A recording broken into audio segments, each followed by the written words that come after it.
Welcome to the Get Up Guys Daily Dose Podcast. Get up, guys.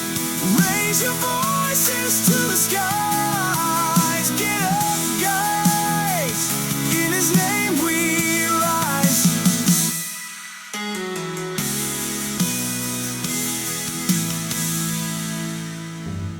I find myself at that age where every year brings new signs of wear and tear. And the most common malfunction these days? My eyes.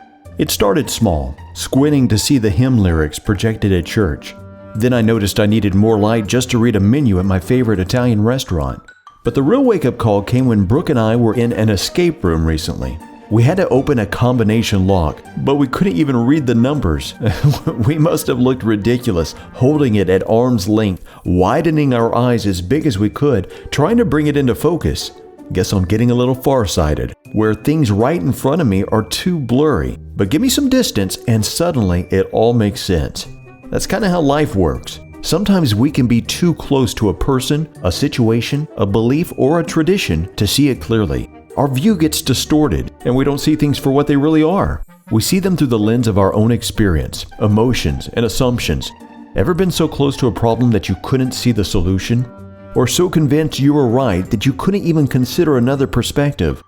We get so wrapped up in our way of thinking that we forget to step back and ask, am I actually seeing this clearly? Truth is, the closest thing to us should be Jesus, because His light brings everything into focus.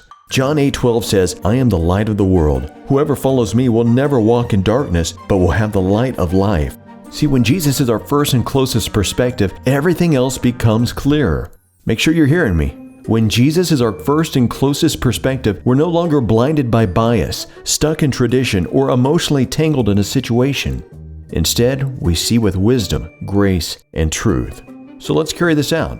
If we're too close to something to see it clearly, again, we got to step back and ask God for perspective. Let His light reveal the truth. And I know I've said this before. Sometimes it helps to seek wisdom from godly men, brothers who can help us see what's been right in front of us all along. Because after all, seeing clearly isn't just about fixing our eyes, it's about fixing our focus.